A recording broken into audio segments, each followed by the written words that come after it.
तुम्हाला सुरुवातीला पोलिओ आहे असं कळाल्यावर हो. घरच्यांच्या काय प्रतिक्रिया होती? दोन्ही पाय लुळे होते, चेहराही थोडासा वाकडा झालेला होता. तर त्यावेळेला लोक म्हणायची माझी अवस्था बघून की अरे कशाला अशा अशा लेकराचा जन्म देव घालत असेल. जेव्हा सेवा सदनमध्ये तुम्हाला मुलं आई म्हणून हाक मारतात तेव्हा तुम्हाला काय वाटतं? जगातली सर्वात श्रीमंत आई हम्म. मी आहे तुम्ही आता हे प्रसिद्धीसाठीच करत असाल. की त्यांनी खरंच एकदा सेवा सदनची पायरी चढावी अच्छा. आणि चढल्यानंतर हम्म. ते म्हणजे असं बोलू शकणार नाही. बरं. तुमच्यासाठी सुखाची व्याख्या काय? आतापर्यंत आपली 3 मुलं MBBS ला लागली आहेत, आपली 13 मुलं इंजिनिअरिंग करत आहेत, काही मुलं चांगल्या कंपनीमध्ये जॉब करत आहेत, बरं. काहींनी छोटे छोटे त्यांचे व्यवसाय सुरू केलेले आहेत. त्यानंतर एक मुलगा आपला महाराष्ट्र पोलीस मध्ये लागलेला आहे. एका अशा महिलेची ही कहाणी आहे जिचं आयुष्य सुरुवातीपासून संघर्षाने वेढलेलं आहे. स्वतःला चालणं कठीण असतानाही ती इतरांच्या आयुष्याला दिशा देत आहे. हीच तिची खरी ओळख. आज आपण त्यांच्याशी बातचीत करणार आहोत. आज आपल्यासोबत आहेत मीराताई. मीराताई नमस्कार. नमस्ते. नमस्ते भैया. मीराताई, तुम्ही जे सेवा सदन उभारलं त्याची कल्पना आपल्याला सुरुवातीला कशी आली? हो, सेवा सदन हे अशा लेकरांचं घर आहे जी लेकरं आई वडिलांच्या छत्राविना आहेत, अच्छा. ज्या माझ्या शेतकरी बांधवांनी आत्महत्या केली आहे किंवा काही दुर्धर आजारामुळे ज्या लेकरांचे वडील वारलेले आहेत, अशा लेकरांसाठी सेवा सदन त्यांच्या हक्काचं घर आहे. आणि मी आणि धनराज सर हे एक सामान्य शेतकरी कुटुंबात आमचा जन्म झालेला आहे आणि आम्ही एक शेतकऱ्याचं लेकरू आहे. बरं. आणि धनराज सरांचे वडील ते 4थीला असताना वारले. माझे वडील मला नोकरी लागल्यानंतर 1 वर्षानं गेले. आणि मग आम्हाला लक्षात आलं की आपण आजही आपल्याला आपल्या वडिलांची गरज किती भासते. बरोबर. जी लेकरं वडिलांच्या छत्रछायेशिवाय जगतात त्यांना तर किती संघर्ष करावा लागत असेल. आणि खूप कमी वयामध्ये त्यांच्या डोक्यावरून वडिलांचं छत्र गेलेलं आहे. बरोबर. तर अशा लेकरांसाठी काही करता येतं का, याचा विचार आमच्या दोघांचा सुरू झाला. आणि त्या विचारातूनच सेवा सदन हे वसतिगृह उभं राहिलं. त्या अगोदरची एक थोडीशी पार्श्वभूमी तुम्हाला मी सांगते. मी दोन्ही पायानं दिव्यांग आहे. वयाच्या 18व्या महिन्यामध्ये मला दोन्ही पायाला पोलिओ झाला. आणि मग पोलिओ झाल्यानंतर माझ्या आई वडिलांनी मला व्यवस्थित शिकवलं, सगळ्या गोष्टी झाल्या. परंतु ज्या वेळेला महाराष्ट्रामध्ये खरं तर जगाचा पोशिंदा आपण म्हणतो ज्या शेतकरी राजाला, आणि आज त्याची किती दयनीय अवस्था आहे तुम्हा सगळ्यांना आपण सगळे उड्या डोळ्यांनी बघतोय. आणि अशा अवस्थेमध्ये ज्या वेळेला मला वाटलं की माझ्या ह्या अपंगत्वाची प्रेरणा करून, म्हणजे कसं की माझं हे अपंगत्व तर जन्मला जाणार आहे, पण रडत बसायचं का नाही, तर यातून दुसरा काहीतरी मार्ग काढूया आणि खरोखरच ज्यांना माझी गरज आहे त्यांच्यासाठी या राहिलेल्या आयुष्याचा उपयोग करूया. म्हणून मी गावोगावात जाऊन शेतकरी बांधवांनी आत्महत्या करू नयेत यासाठी एक समुपदेशनाचं छोटंसं काम करत होते. आणि ते काम करत असतानाच मला जाणवलं की नुसतं बोलून फायदा नाही, बोलतं सुधारक होऊन फायदा नाही. शेतकरी बांधवांना जेव्हा मी म्हणते की आत्महत्या करू नका, कारण तुमची बहीण दोन्ही पायानं दिव्यांग असताना ती जगू शकते, किंवा तुम्ही गेल्यानंतर जो मागे तुमचा संसार राहतो, तुमची पत्नी असेल, तुमची मुलं बाळ असतील, तर त्यांची दयनीय अवस्था आहे. आणि खरोखरच आहे भैया, खूप दयनीय अवस्था आहे लेकरांची.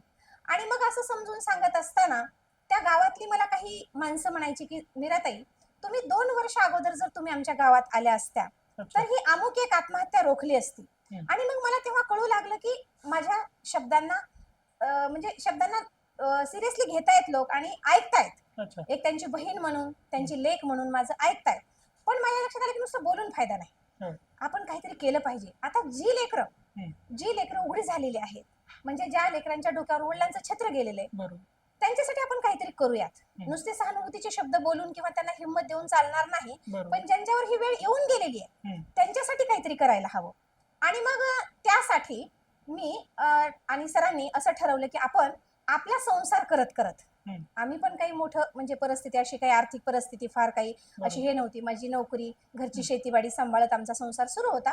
परंतु तरीही आपल्या 2 लेकरांसोबत आपण काही लेकरं दत्तक घेऊयात आणि त्यांचं शिक्षण करूयात असं आम्ही ठरवलं. आणि मग सुरुवातीला 5 मुलांना दत्तक घेऊन हा प्रवास सुरू झाला. जेव्हा पहिलं मूल तुम्ही दत्तक घेतलं तेव्हा काय भावना होत्या आणि कसं घेतलं ते, म्हणजे काय प्रॉब्लेम? एक तर मी जिल्हा परिषद शिक्षिका आहे, माझी नाळ अतिशय ग्रामीण भागाशी जुळलेली आहे. मी ज्या लेकरांना शिकवते, ज्या लेकरांचं भविष्य घडावं असं मला वाटतं, ती लेकरं शेतकऱ्याची आहेत, शेतमजुराची लेकरं आहेत. आणि मला नेहमी एक गोष्ट जाणवते भैया की ग्रामीण भागातल्या पोरांमध्ये खरंच टॅलेंट आहे. खरं तर त्यांना जर योग्य मार्गदर्शन योग्य वेळी जर मिळालं ना, तर ही लेकरं ना म्हणजे खरंच मॅजिक करतील सगळीकडे. परंतु योग्य वयात योग्य मार्गदर्शन त्यांना मिळत नाही. खूप त्यांना अडचणींचा सामना करावा लागतो. 10वी पर्यंत कसे तरी ते शिक्षण घेतात, पण 10वीच्या नंतर मात्र त्यांना शिक्षण घेण्यासाठी फार अडचणी येतात, कारण खर्च भरमसाठ असतो. कोणत्या फॅकल्टीला जावं याचं मार्गदर्शन करणारं त्यांच्याकडे हक्काचं कोणी नसतं. आणि मग अशा वेळेला लेकरं ट्रॅक वरून थोडीशी घसरतात थोडीशी. आणि मग माझ्या लक्षात आलं की सर्व सर्व लेकरांचं, ज्याच्या डोक्यावर आई वडिलांचं छत्र आहे त्या लेकरांची तर ही कंडिशन आहे. मग ज्या लेकरांचा आधार गेला आयुष्यातला त्या लेकरांचं कसं असेल, त्या लेकरांनी कसं शिकावं. ती लेकरं जिद्दी आहेत, फार मेहनती आहेत, आणि ते जर पुढे उद्या चालून त्यांनी कुठल्या तरी वेदनेतली ही लेकरं आहेत, आणि ही जर लेकरं उद्या देशाचं भविष्य असतील तर हे नक्की संवेदनशीलतेनं समाजाचा विचार करतील. आणि म्हणून ते लेकरू दत्तक, मी सुरुवातीला जी म्हणलं ना तुम्हाला, तेव्हा मी नागाशिंगीला होते. आणि तेव्हा मग नागाशिंगीच्या जिल्हा परिषद शाळेच्या असताना त्या ठिकाणी मी 5 मुलांना शिक्षणासाठी दत्तक घेतलं. माझा हेतू काय की आपलं जीवन जगत असताना त्यांना शिक्षणासाठी मदत करायची. मग ही मदत कुठली, तर त्यांची शैक्षणिक फीस असेल, त्यांचे शैक्षणिक साहित्य असेल. जी मुलं काही शहरामध्ये शिकण्यासाठी असतात उच्च शिक्षणासाठी, ती शेतकऱ्यांचीच लेकरं आहेत, तर त्यांच्यासाठी त्यांचं रूम भाडं असेल, मेस असेल, त्यांची काही कॉलेजची फीस असेल. आपल्याला जी काही आपण स्वतः आणि लोकसहभाग याच्यामधून जे काही त्यांना करता येतं ते मी करत गेले. आणि एकच उद्देश होता, तुम्ही जसा प्रश्न विचारला तसं, की एक उद्देश होता की या शेतकऱ्यांच्या लेकरांनी त्यांच्या पायावर उभं राहावं. आणि फार आनंद वाटत होता मला त्यावेळेला की आपण काहीतरी करू शकतो. काहीच न करण्यापेक्षा आपण काही फार मोठं असं काही हे करू शकणार नाही, अशी जादूच होणार नाही आपल्या करण्याने, पण ठीक आहे, आपलं एक पाऊल, आपण जर एक पाऊल टाकलं तर आपल्या मागे 10 पावलं येतील. या गोष्टीवर माझा विश्वास. आणि आपण थोडी तरी सुरुवात करावी या हिशोबाने मी मुलं दत्तक घ्यायला सुरुवात केली शिक्षणासाठी. एखादी समाज सुधारण्याची सुरुवात आणि तीही महिलेने करावं, त्याच्यात खूप समस्या येतात. काय जाणवलं तुम्हाला त्याच्यात? हो, एखाद्या महिलेनं पुढे होऊन एखादं काम करावं, त्यासाठी अडचण ही भरपूर आहेत, आणि त्यात तर मी अशी म्हणजे दिव्यांग. पण या सगळ्या गोष्टीसाठी माझं कुटुंब ही फार मोठी ताकद आहे माझ्याकडे. माझे पती असतील, जेव्हा मी असा एखादा विचार सांगते, कारण माझं सुरुवातीपासून आहे की आपलं जीवन जगत असताना आपण आपलं जीवन जगत असताना दुसऱ्यांच्या जर थोडंफार जर कामी आलो किंवा कुणाच्या वेदनेवर थोडीफार फुंकर घालू शकलो तर आपलं जीवन सार्थकी लागलं, असं माझं पहिल्यापासून नेचर आहे. पण या माझ्या प्रत्येक निर्णयाला माझे पती जे आहे धनराज कदम सर यांची फार साथ असते. एकतर म्हणजे मला दिव्यांग असतानाही त्यांनी स्वीकारलेले पत्नी म्हणून, एक जीवनसाथी म्हणून, हीच माझ्यासाठी फार मोठी ताकद आहे त्यांची, खरं म्हणलं तर. आणि त्यानंतर मी विचार करत असलेल्या प्रत्येक विचाराला त्यांची समर्थ साथ आहे. त्यामुळं कुटुंब सोबत असल्यामुळं मला फार धाडस येतं हे कुठलंही काम करत असताना. अच्छा, आता सध्या तुमच्याकडे किती मुलांचं पालकत्व आहे? आता माझ्याकडे सध्या 72 मुलांचं पालकत्व आहे. ही जी मुलं आहेत आत्महत्याग्रस्त शेतकरी कुटुंब, त्यानंतर काही कारणामुळे त्यांचे कुणाचे वडील वारलेले आहेत किंवा आई वडील नसलेली बालकं, तर ही सगळी मुलं आता 72 मुलांचं पालकत्व आहे. आणि अगदी सुरुवातीला मी अल्पभूधारक शेतकऱ्यांची, ऊसतोड कामगारांची ती सुद्धा काही मुलं दत्तक घेतली होती. तर त्यांचंही आता शिक्षण सुरू आहे, कोणी चांगल्या नोकरीवर गेलेलं आहे. अच्छा, तुम्हाला सुरुवातीला पोलिओ आहे असं कळाल्यावर घरच्यांच्या काय प्रतिक्रिया होती? हो, कसं होतं की माझा जन्म 1982चा आहे. बरोबर. आणि कदाचित त्या काळामध्ये पोलिओ बद्दल एवढी जनजागृती नव्हती की म्हणजे हा पोलिओ आजार आहे किंवा हा होऊ नये यासाठी ही लस आहे, लस उपलब्ध असेलही, पण एवढी जनजागृती नव्हती. आता जसं म्हणजे पोलिओ पूर्ण हटवला गेला देशात, तर आता जसं जनजागृती तेव्हा तशी नव्हती. म्हणजे कोणी पालक देत असतील, कोणी देत नसतील, मला ती दिली गेली नाही. आणि मग मला तो पोलिओ झाला वयाच्या 18व्या महिन्यामध्ये. पहिलं माझं शेतकरी कुटुंब, आणि मग एक वडील माझे शेतकरी, आणि त्यांचं एक स्वप्न होतं की मला पहिली मुलगी झाली पाहिजे, तिचं नाव मला मीरा ठेवायचं आणि मला तिला शिक्षिका बनवायचं. हा, तर ते मीरा नाव ठेवण्यामागे एक असं होतं की त्यांनी कुठेतरी मीरा अशी गोड हाक देणारे वडील त्यांनी पाहिले होते, आणि त्यांना वाटायचं की अरे माझं लग्न झालं ना की मला पहिली मुलगी झाली पाहिजे आणि तिचं नाव मला मीरा ठेवायचंय आणि एक शिक्षिका बनवायचंय, हे मात्र त्यांचं पक्क ठरलेलं होतं. त्या काळातही त्यांनी, माझ्या वडिलांनी हे स्वप्न पाहिलं होतं. पण जेव्हा मला पोलिओ झाला तेव्हा माझ्या कुटुंबाला फार दुःख झालं असेल त्यावेळेला, कारण त्यांची आता मी म्हणजे आता मोठी झाल्यावर विचार करू शकते की त्यांचं काय, मी एक आई आहे, तर आई या भूमिकेत असताना मी विचार करू शकते त्यावेळेला त्यांच्यावर काय खरंच बेतलं असेल. परंतु समाजाचा जर विचार केला तर तुम्हाला आता सांगायला हरकत नाही, समाजात जेव्हा मला एखादी व्यक्ती पाहत होती तेव्हा मात्र ती म्हणत होती, कारण माझी अवस्थाच तशी होती, दोन्ही पाय लुळे होते, चेहराही थोडासा वाकडा झालेला होता. तर त्यावेळेला लोक म्हणायची माझी अवस्था बघून की अरे कशाला अशा अशा लेकराचा जन्मदेव घालत असेल, अशा लेकराचा समाजाला काय उपयोग आहे, अशी लेकरं मेलेली बरी, असे शब्द. आणि मग माझ्या आई वडिलांना ते शब्द फार टोचायचे. तेव्हापासून माझ्या आई वडिलांनी जिद्द मांडली होती की नाही, माझं असे कसं का असे ना, देवाने हे माझ्या पदरात लेकरू टाकले, पण मी याला शिकवेन, मी याला घडवेन, असं माझ्या आई वडिलांचं एक ध्येय होतं. अपंगपणामुळे तुम्हाला कुठल्या समस्या, सगळ्यात मोठी समस्या जाणवली भयात बाबा हे मला- अपंग हो. कोण नसतं तर मी हे करू काहीतरी शकले वेगळं असते. करू शकले असते. बरोबर आहे, बरोबर आहे. तर कसं आहे, ही अपंगत्व हीच एक वेदना आहे. अच्छा. आता हे आयुष्यभर असं काही आहे का की आता मी 4 महिन्याने बरं होणार आहे किंवा असं काहीच नाहीये. मी जेव्हा ह्या जगातून जाईल तेव्हा माझ्यासोबतच ही वेदना गेलेली असेल. बरोबर. पावलोपावली अडचण आहे माझी वैयक्तिक चालण्याची.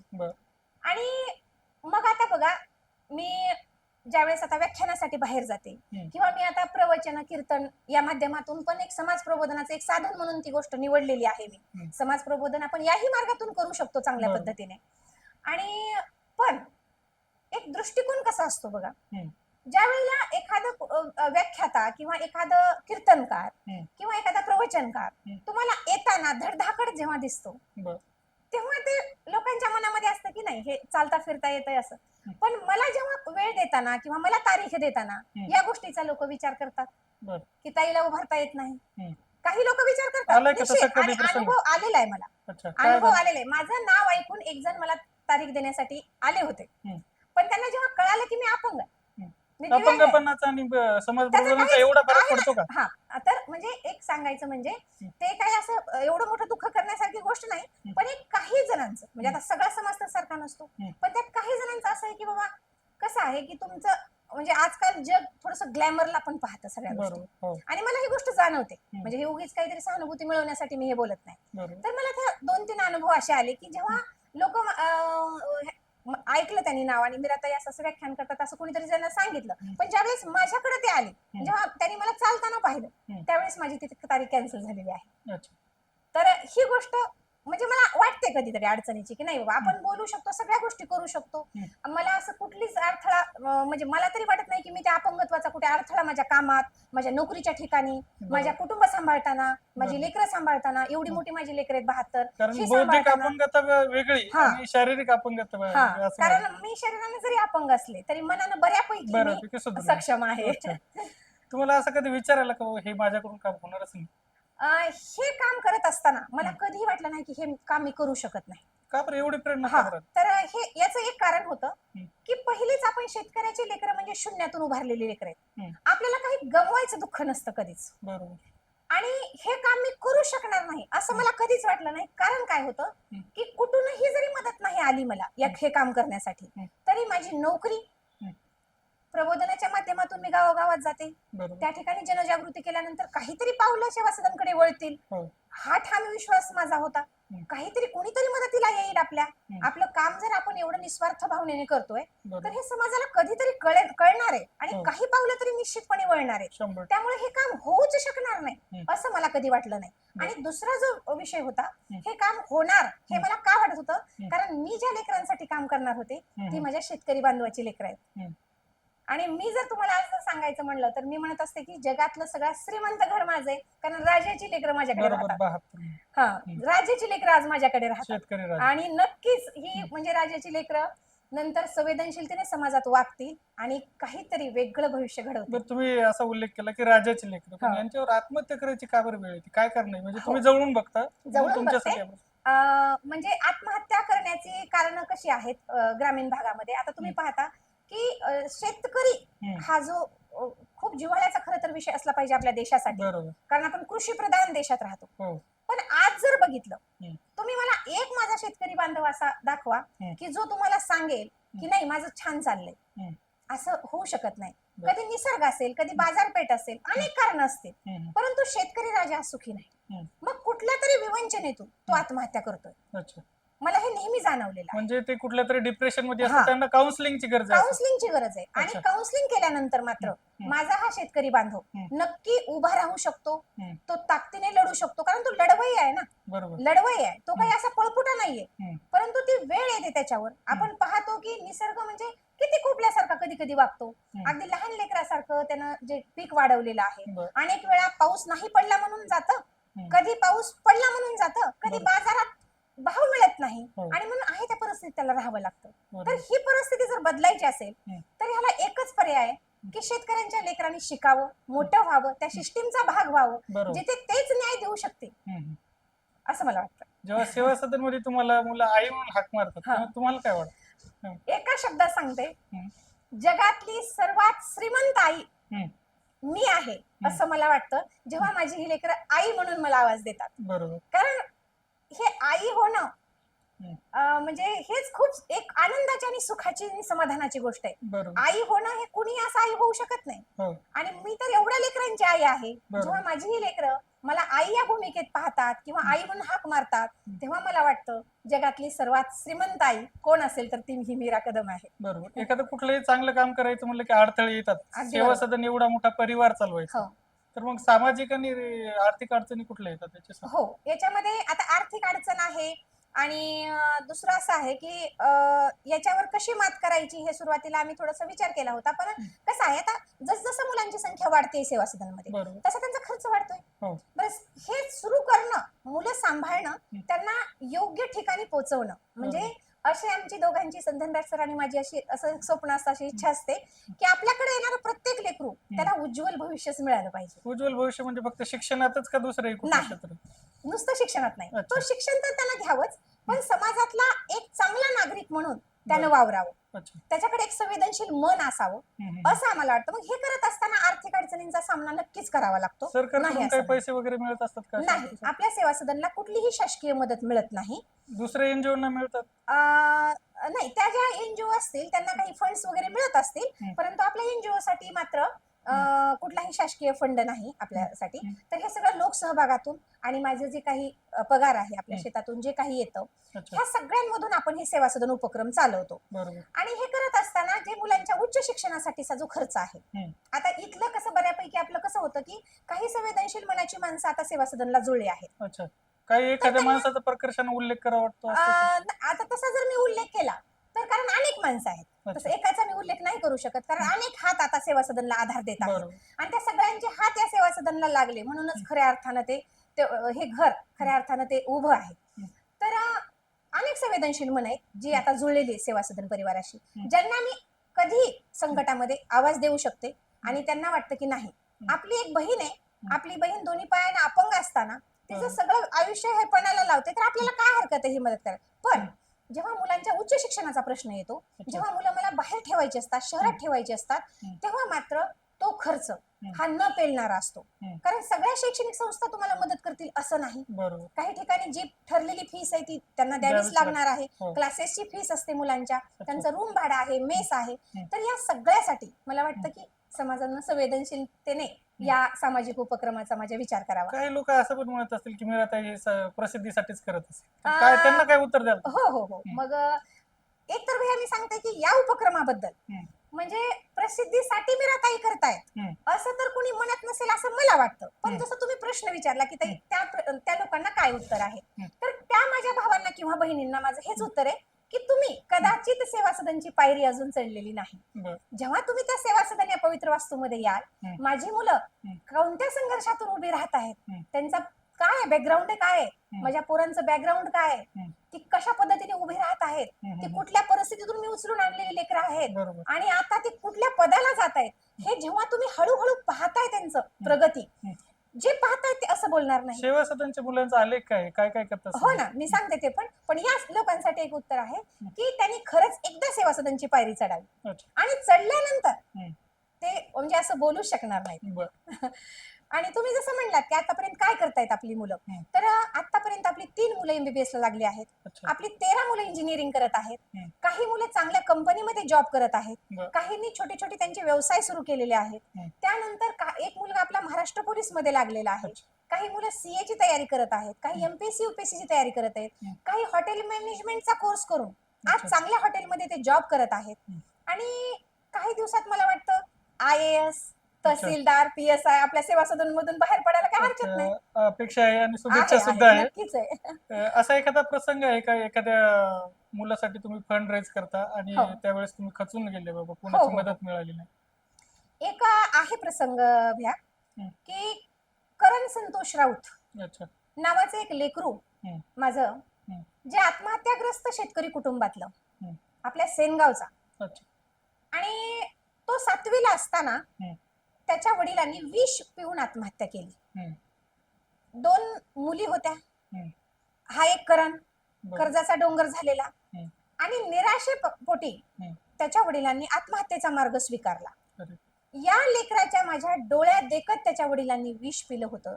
हे एका झाडाखाली कुटुंब बसलेलं आणि त्यांचे वडील दुसऱ्या झाडाखाली, आणि अशा अवस्थेत तिकडे जाऊन त्यांनी विष घेतलं. हं. किती कोवळ्या वयातलं ते लेकरू होतं, आपण कल्पना करू शकतो. 7वीला ते बरोबर. लेकरू आहे, आणि हो. आपला बाप हं. केवळ आर्थिक संकटासाठी हं. या जगाचा निरोप घ्यायचा विचार करतोय म्हणल्यानंतर त्या लेकराच्या भावना त्यावेळेसच्या काय असतील हे आपण जाणू शकतो. आपल्या प्रत्येकाच्या घरामध्ये 7वीला असणारं लेकरू जर असेल तर त्याच्या हिशोबाने तुम्ही विचार करा. गमावलं त्या लेकरानं त्यावेळेला त्याच्या वडिलांना, खूप दवाखाना पण केला, पण त्याचे वडील वाचू शकले नाही त्या प्रसंगातून. आणि मग या लेकराची थोडंसं म्हणजे समाजाबद्दल म्हणा किंवा ह्या सगळ्या परिस्थितीबद्दल म्हणा खूप उदासीनता त्याच्या मनामध्ये निर्माण झाली. बरोबर. मग एक होतं की बाबा कुठे जर आत्महत्या झाली तर त्या कुटुंबाला आपण जायचं, भेटायचं. मी काही कुणी अशी मोठी व्यक्ती नाहीये, पण एक शेतकऱ्याची बहीण या नात्यानं त्या घरात जावं, ते लेकरं काय करतायत हे पाहावं. आणि म्हणून सहज मी त्याच्या घरातही जाऊन पाहिलं तर खूप दयनीय अवस्था त्या कुटुंबाची होती. आणि मग मी तिथे सांगितलं की बाबा या लेकराची शिक्षणाची जबाबदारी आता मी घेते, काय जे लागत असेल या लेकराला शिक्षणासाठी ते मी 100% देते. परंतु मला त्यावेळेला करणची, खरं सांगते तुम्हाला, त्याची मानसिकता काही शिकण्याची मला दिसली नाही. त्याचं एक होतं की शिकण्याने पोट भरत नाही. कारण माझ्यावर जे आता परिस्थिती बिंबलं की मला जर ह्या परिस्थितीतून बाहेर पडायचं असेल तर मला काम करावं लागेल. कारण माझ्या कुटुंबात 2 बहिणी आहेत लग्नाच्या, माझी आई घरात आहे, लहान वयामध्ये मला जबाबदारी घ्यावी लागेल. शिक्षण हा विषय मी बाजूला ठेवतो. आणि थोडीशी उदासीनता त्याच्या मनामध्ये, पण मी वारंवार त्या कुटुंबाला भेट दिली आणि थोडंसं काउन्सिलिंग केली त्या कुटुंबाची. आणि नंतर तो जेव्हा 10वीला गेला त्यानं दुसऱ्याच्या रोजानं जाऊन एका मेडिकलवर त्यानं काम केलं. माझ्या लेकरानं त्या आईसोबत वन फिरलं. आणि ह्या सगळ्या परिस्थितीमध्ये त्याचं स्वप्न हे असेल ना, कदाचित असेलही, पण ते त्याचं स्वप्न विरून गेलं होतं. मग त्याने एका मेडिकलवर कामाला राहिला आणि मला सतत वाटायचं की त्यानं सेवा सदन मी तेव्हा सुरू केलं होतं तर त्याने सेवा सदन मध्ये यावं. मी त्याच्या संपर्कात होते, पण तो काही यायचं नाव घेत नव्हता कारण त्याची थोडीशी उदासीनताच निर्माण झाली होती. नंतर मग त्यानं 10वीची परीक्षा दिली आणि फक्त 52% तो मार्क घेऊ शकला. ते पण कसे घेतले असतील, काम करत करत आपलं कधी मध्ये शाळेत जाऊन. तो काही रेग्युलर शाळेत गेला नाही, जिल्हा परिषद शाळेमधलं हे माझं लेकरू. आणि त्याचा नंतर मग कॉन्फिडन्स अजूनच खचायला लागला. आणि मग त्याचा एक मित्र, त्याचं ऍडमिशन सेवा सदन मध्ये झालं होतं, अंकुश त्याचं नाव. आणि मग त्यानंच त्याला सुचवलं की नाही, तू एकदा सेवा सदन मध्ये ये, उलट तू तर अगोदर माझ्या यायला पाहिजे होतस, तू इथं आल्यानंतर तुझ्या भविष्याला नक्की आकार मिळेल. आणि मग करण त्याचं मात्र ऐकलं आणि मग तो सेवा सदन मध्ये आला. त्यानं सायन्स सारखं अवघड म्हणजे फॅकल्टी त्यानं निवडली, कारण आम्ही त्याचं तसं काउन्सिलिंग केलं होतं की तू जी मेहनत इकडे करतोयस ती तू अभ्यासात कर, कामातली मेहनत कामात इकडे कर, आणि तू करू शकतोस. असं नाही की तू टॅलेंट नाही, टॅलेंटेड आहे सगळ्या गोष्टी, पण तुझी ती मेहनत इकडे लाव. आणि मग तोही छान मोटिवेट झाला आणि त्यानं सायन्स सारख्या विषयामध्ये मला वाटतं 12वीला त्याला 84% मार्क्स त्यानं घेतले. आणि नंतर नीटची तयारी सुरू केली. भैया तुम्हाला आश्चर्य वाटेल, पहिल्या प्रयत्नामध्ये या लेकरानं 446 मार्क घेतले आणि दुसऱ्या प्रयत्नामध्ये त्यानं 552 मार्क घेतले.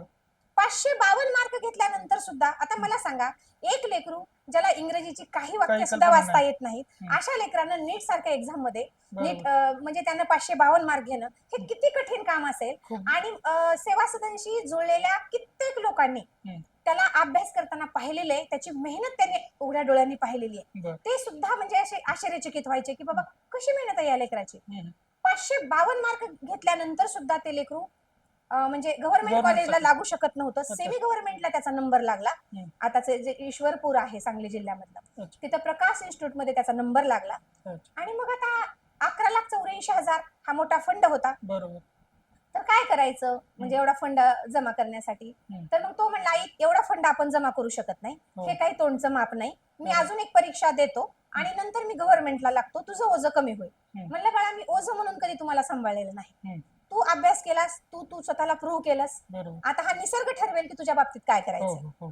आणि भैया तुम्हाला आश्चर्य वाटेल, आपले देशोन्नती आपला पेपर आहे त्यांनी हॅशटॅग करण राऊत या अच्छा. नावाखाली कॅम्पेन भट सर. चालवलं भट सरांकडे. हम्म. वसंत भट सरांचे मी तर खरंच म्हणजे कधीच विसरू शकणार नाही त्यांचे उपकार. हम्म. आणि आपल्या जिल्ह्याचे जिल्हाधिकारी असतील, आपल्या राजकीय क्षेत्रातल्या ज्या व्यक्ती आहेत त्या असतील, अच्छा. आणि या हिंगोलीतले सगळे व्यापारी, सगळे व्यावसायिक, सगळेजण, अगदी मी म्हणते ना रोज मजुरी करणारे सुद्धा लोक, माझे शिक्षक बांधव बंधू भगिनी, ह्या सगळ्यांनी त्याच्यासाठी काही ना काहीतरी थोडी थोडी मदत मदत करायला झाली. महाराष्ट्रातून बऱ्याच ठिकाणाहून. हम्म. आणि मग त्याच्या ऍडमिशन पुरती मदत झाली ही अच्छा. जमा. आणि आम्ही ती मदत घेऊ. मग त्या मदतीच्या बाबतीमध्ये एक थोडंसं तुम्हाला सांगायला म्हणजे थोडंसं हे वाटेल की कसं असतं, आता मदत आपण मागायची त्यावेळेला वेगवेगळं म्हणजे विचार करतात लोक बरोबर. की या बाईचं काय बाबा असं, म्हणजे आता कधी कुणाला काय वाटेल आपल्याबद्दल, पण हो. आपला हेतू सरळ आहे, बरोबर. है की नाही? आपला हो. हेतू सरळ आहे. आपण हो. कशासाठी काम करतोय? हो हो हो. हा, एवढं अवघड काम आपण का निवडलं जीवनामध्ये? बरोबर. हा, तर काही नाही, समजा निगेटिव्ह पॉझिटिव्ह काय जर विचार करायचा ते केला असेल, पण ते मला फक्त एकच होतं की ते लेकरू पोहोचवणं. हम्म. आणि एका शिक्षक पतपेढी मधून माझ्या आमच्या मी ते लोन आणि तुमच्यासारख्यांजवळून उसने पैसे हे घेऊन ठेवले होते. मला त्याचं ऍडमिशन काही अवस्थेत म्हणजे करायचंच पहिल्या होतं. वर्षीच्या फीस साठी. पहिल्या वर्षीच्या फीस साठी. हम्म. मग जेव्हा त्याची फीस भरली, त्या ठिकाणी आम्ही गेलो आणि त्या संस्थाध्यक्षांना भेटलो, त्यावेळेला त्यांनी ही सगळी धडपड पाहून, आपले जितेंद्रजी पापळकर साहेब आता जे आयुक्त आहेत, विभागीय आयुक्त आहेत आता संभाजीनगरला, त्यांनी, त्याच्यानंतर सीओ साहेब, एसपी साहेब त्यावेळेचे, तर या सगळ्यांनी या ठिकाणी सगळ्यांना आव्हान करून, तहसीलदारीतले काही, तर या सगळ्यांनी जो फंड उभा केला ते सगळं रेकॉर्ड होतं आमच्याकडे. जेव्हा तिथले जे निशिकांत भोसले आहेत त्या इन्स्टिट्यूटचे संचालक, त्यांना आम्ही जेव्हा ही परिस्थिती सांगितली, तेव्हा त्यांनी एकच गोष्ट आम्हाला त्यांनी सांगितली की ताई, समाजामध्ये तुमच्यासारखी माणसं धडपडताना पाहून आम्ही आमच्यासारख्या धडक्या माणसांनी पळालं पाहिजे. बरोबर. तुमचा करण मी दत्तक घेत आहे शिक्षणासाठी. अच्छा. आणि मग म्हणजे तो तुम्ही तर प्रसंग, एका वर्षाच्या फीसची सोय केली होती. हो. आणि मग त्यांनी आता त्याच्या म्हणजे पुस्तकाचे सुद्धा तुम्ही पैसे द्यायचे नाहीत असं त्यांनी सांगितलं. आणि तेव्हापासून प्रकाश इन्स्टिट्यूट या संस्थेने त्याची जबाबदारी घेतली. त्यासाठी निशिकांत भोसले सरांचे तर खूप आभार आहेत त्या गोष्टीसाठी. कारण आणि त्यांनी एवढंच नाही तर त्यांनी अजून एक गोष्ट सांगितली आहे, तर मी ओपनली सांगू शकते. सेवा सदनचा कुठलाही मुलगा जर माझ्या कॉलेजला लागत असेल, BAMS, MD आणि MBBS साठी, तर त्याच्याकडून 1 रुपया सुद्धा मी फी घेणार नाही असं सरांनी सांगितलं. म्हणजे हे किती मोठं पाठबळ आहे की नाही? तर मग अशी माणसं जुळत गेली ह्या सगळ्या गोष्टीमधून, अशी माणसं जुळत गेली. आपले कामाजी पवार सर आहेत नांदेडचे, तर त्यांनी म्हणले की बा तुमचं इंजिनिअरिंगला माझ्या कॉलेजला जर मुलगा लागला तर तुम्ही त्याची काही फीस देऊ नका. म्हणजे अशी भली माणसं ह्या कामामध्ये सुद्धा मला मदत मागताना एखादा कटू अनुभव, वाईट अनुभव आला? मदत मागताना म्हणजे काय होतं की कोरोनाचा काळ होता, आवर्जून मी सांगेन तुम्हाला की काय झालं. आपण 2019 मध्ये ही सेवा सदनची उभारणी केली आणि 7-8 महिन्यामध्येच कोरोना सुरू झाला मला वाटतं अंदाजे. तर मग असं झालं की बघा, आपण एखादी गोष्ट ठरवतो आणि त्याच्यावर लगेच संकट येतं, तेव्हा थोडा फार माणूस थोडा डगमगतो ना की बा आपण ठरवलं काय होतं आणि झालं काय. ठीक आहे, तरी पण आम्ही म्हणजे थोडेसे वेगळ्या विचाराचे आहोत दोघं पण, नवरा बायको, त्याच्यामुळे आम्ही थोडंसं राहतो डटके त्या परिस्थितीमध्ये. आता मुलांना कसं सांभाळायचं त्या परिस्थितीमध्ये, काय करायचं? मग ठीक आहे ना, आपल्याला जी सेवा सदन उभा करताना जी माणसं म्हणली होती काही की बाबा ठीक आहे ताई, काही अडचण असेल तर आम्हाला सांगा. कोरोनाच्या काळात ही काही व्यक्ती अशा आहेत समाजातल्या की त्यांनी आवर्जून मदत पण केली, पण ती कंडिशनच असेल की आपण मदत मागायची कोणाला. तर एक चांगली परिस्थिती असणाऱ्या व्यक्तीनेच आपण ती मदत मागू शकतो. मग त्यावेळेला मला थोडेसे काही वाईट अनुभव आले की नाही ताई, तुम्ही ते बंद करून टाका बरं, ते कशात चालतात असल्या संस्था किंवा असं थोडंसं, म्हणजे त्याच्यावर विचार केला का खरंच बाबा हे खरंच हा तसं म्हणतात, पण नाही म्हणजे हे बंद करावं किंवा काय, एकच होतं ते. म्हणजे जे कसं असतं, ही जी सेवा आहे ना, हे एक व्रत असतं बघा, व्रत आहे ना. आपण एखादी सेवा स्वीकारतो याचा अर्थ असा आहे की आपण ते व्रत स्वीकारलेले, मग तिथं आपले सगळं आपण पणाला लावत असतो बा. मग तसं होतं हे. ठीक आहे ना, आता मी तुमच्याकडे मदत मागितली, तुम्ही नाही म्हणले, नाही म्हणल्यात मला तुमचा राग येण्याचं कारण नाही. कारण एक तर मी काम करायले, बर्डन तुमच्यावर टाकायले, त्यांनी नाही म्हणण्यात राग आणायचाच नाही. फक्त त्यांचं जे होतं की नाही ताई, असं काही चालत नसतं, उभं काही करता काही लेकराला होईल बाबा, तुम्ही बंद करून टाका, असाही त्यांचा हेतू असू शकतो कदाचित, है की नाही? तर ते नाही, मग बंद केलं नाही.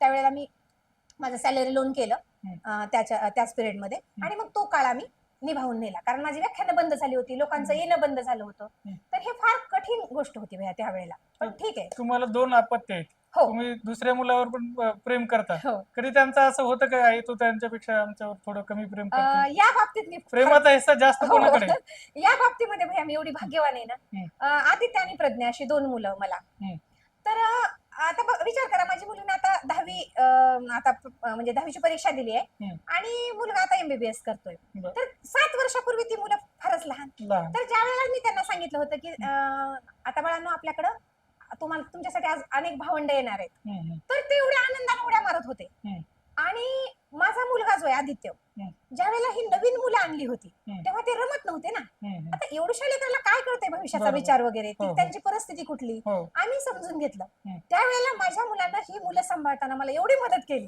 हं. कारण तो थोडासा विनोदी स्वभावाचा आहे. हं. पहिल्यापासून म्हणजे त्याचा स्वभाव असा आहे की दुसऱ्यांना मदत करणं, हं. दुसऱ्यांना खूप मदत करणं, असा त्याचा हेल्पिंग नेचरचा तो मुलगा आहे. बरं. तर त्यानं आणि माझी ती छोटी, हं. या दोघांनी मला हे सगळी मुलं सांभाळताना खूप मदत केली. हं. त्यांच्यासोबत खेळायचं, आपल्या खेळण्या त्यांनी तोडल्या, काही वस्तू तोडल्या तरी काही त्यांना म्हणजे वाटायचं नाही, आणि असू दे ना मम्मी आपण दुसरी आणू, असं एक होतं त्यांचं. हं. तर ह्या लेकरांच्या बाबतीमध्ये मी फारच सुदैवी आहे. काल आम्ही सेवा सदनला जेव्हा आलो तेव्हा बघू लागलो की काही मुलं स्वयंपाक वगैरे करू लागले. हो सेवा सदनच्या मुलांमध्ये काय काय स्किल आहे, काय काय हो. करू शकतात? व्या शेतकऱ्याची लेकरं आहेत हं, ही, हं, यांच्यामध्ये सगळे स्किल आहेत. हं. फक्त ते डेव्हलप कसे करायचे हे आपल्याला कळायला पाहिजे. बरं. म्हणजे माझं आणि सरांचं एक ध्येय आहे बघा, हं. की ही लेकर आहे ना, असं कुणापुढे असं हात नंतर पसर, आता आता तर आहे आमच्या हात घेता येत आता, बरोबर.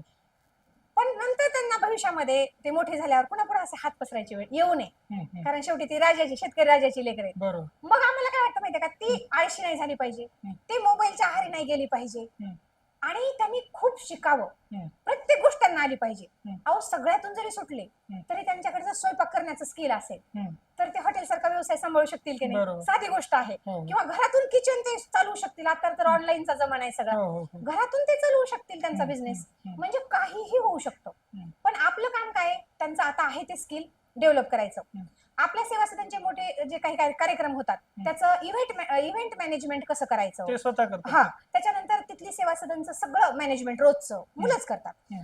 स्वयंपाकासाठी त्यांना येतो, म्हणजे स्वयंपाकासाठी दुसरी बाई आहे, हं. पण त्यांनाही येतो स्वयंपाक. बरं. कोरोनाच्या काळामध्ये मी त्यांना स्वयंपाक शिकवला. हं. आणि तुम्हाला खरंच ऐकायला आवडेल की कुठल्याही हॉटेलच्या स्वयंपाकापेक्षा माझी मुलं अतिशय उत्तम प्रकारे स्वयंपाक करतात, आणि याची चव अनेकांनी सेवा सदनशी जुळलेल्या त्यांनी घेतलेली आहे. हं, हं. असं. आणि मग ज्यांचं वय 18 वर्ष पूर्ण झाले त्यांना 4 व्हीलर शिकवणं. हं. सरांचा अट्टास असतो की बाबा व्हायचं का, एखाद्या वेळेस तुम्ही गाडीचे मालक व्हा, हो, हो. नसेल तर एक स्किल तर राहतं ड्रायव्हिंगचं तुमच्याकडे. हो. म्हणजे असे वेगवेगळे स्किल आपण त्यांच्यामध्ये आपण त्यांची जोपासना करतो. ह्या तुम्ही शिक्षिका म्हणून काम करतात, तर हो. तुमचं डेली रुटीन काय असतं? माझं तर सकाळी मी माझं आवरून सकाळचा मुलांचा नाश्ता वगैरे झाला की मी तर शाळेमध्ये जाते. मग पूर्ण वेळ सर तिथे असतात. पण मुलांचं सकाळी उठल्यापासून, सकाळी उठल्यानंतर त्यांचा योगा प्राणायाम असतो, नंतर ते फ्रेश होतात, नंतर नाश्ता करतात, ज्यांची शाळा आहे ते शाळेत जातात, बाकीचे अभ्यास करत बसतात. मग दुपारी ते आंघोळ वगैरे करून मग परत ते शाळेत जातील. मग ते दुसरे सकाळी शिफ्टला जे गेले ती मुलं येतात, ते नंतर मग दुपारचं जेवण वगैरे असतं, नंतर अभ्यासाला बसतात, आणि नंतर थोडंसं 1 5:30 वाजता त्यांचं खेळ वगैरे, गाणी, त्यांचं काय जे त्यांना जे काय करायचंय ते. कारण आपण काय केले सेवा सदनला सुसज्ज असा एक संगणक कक्ष आहे. तुम्ही पाहिलं की त्या ठिकाणी म्हणजे मुलांनी त्या ठिकाणी त्यांना कम्प्युटर पण हाताळता आले पाहिजेत, आणि तंत्रज्ञान, आताच्या तंत्रज्ञानाप्रमाणे त्यांना शिक्षण घेता आलं पाहिजे. ते कुठेतरी मागे राहू नयेत. त्यांना सगळ्या स्पर्धा परीक्षेविषयीचं मार्गदर्शन असेल किंवा इतरही काही सगळ्या गोष्टी, तर हे आपण त्या ठिकाणी सगळं हे करतो. त्याचनंतर जी मोठी मुले ती लहान मुलांना शिकवतात. आणि अजून एक गोष्ट तुम्हाला ऐकून खूप आनंद वाटेल की बघा, आता घरामध्ये आपल्या 2च लेकरं असतात, ते भांडणं करतात. तुम्ही सेवा सदनमध्ये एकही भांडण कधी बघणार नाही. अच्छा. तिथली मुलं भांडत नाहीत एकमेकांशी. काय कारण? हा, आता त्याची काय सांगते तुम्हाला. तर नेहमी नेहमी माझं एकच सांगणं आहे पोरांना की बाळांनो, आपण एकमेकांची आई व्हायचं. आता आई का व्हायचं, तर आई काय करते, आपल्या सगळ्या चुका पदरात घेत असते लेकराच्या. मग तुम्ही जर एकमेकांची आई झाला तर समोरचं तुमचं लेकरू आहे ना, लेकराच्या भावनांनी त्याच्याकडे पहा, आहे ना. मग त्यानं एखादी चूक जरी केली असेल, माफ करून टाका. बरोबर. ज्यानं चूक केली त्यानं माफी मागा, है ना, हो. आणि दुसऱ्याने त्याला माफ करा. बरोबर. एवढंच करा, बाकी काय, माफ करा, माफी मागा, सगळा सॉल्व्ह झाला. जो अहंकार असतो आज, जो आहे सगळं चिडचिडपणा, आज मुलांमध्ये आपण किती पाहतो, किती पाहतो आपण, तुम्ही आता जर माझ्याकडे फार पालक समस्या घेऊन येतात की ताई आमच्या मुलांना सगळं आहे, सगळं आहे, पण तो चिडचिड करतो, हट्टी आहे आमचा मुलगा, असे कितीतरी म्हणजे पालक मला सांगतात तक्रारी त्यांच्या. तर त्या बाबतीमध्ये मी एकच सांगत असते की बाबा, सेवा सदन मध्ये आपण एकमेकांना आहे ना, एकमेकांना सन्मान द्या. ते छोटा असेल मोठा असेल, त्याला सन्मान द्या आणि एकमेकांची आई व्हा. त्यामुळे सेवा सदन मधले माझी मुलं कधीच भांडणं करत नाहीत. 5 वर्षानंतर सेवा सदनला तुम्ही काय कुठं बघताय? हो, आता माझं एक म्हणजे कसं आहे बघा, तुम्हाला सांगायचं म्हणजे सेवा सदन चालवणं ही फार अशी याची गोष्ट नाही, अभिमानाची गोष्ट नाहीये. हे पण मी तुम्हाला सांगते. दुःख वाटतं मला की या माझ्या महाराष्ट्रामध्ये, या माझ्या भारत देशामध्ये मला हे सदन चालवावं लागतं. ही फार अभिमानाची गोष्ट नाही. वृद्धाश्रम निघणं म्हणजे एक दुःखद घटना. खास अनाथ आश्रम आणि वृद्धाश्रम खरं तर ही समाजात नसायलाच पाहिजेत, या मताची मी आहे.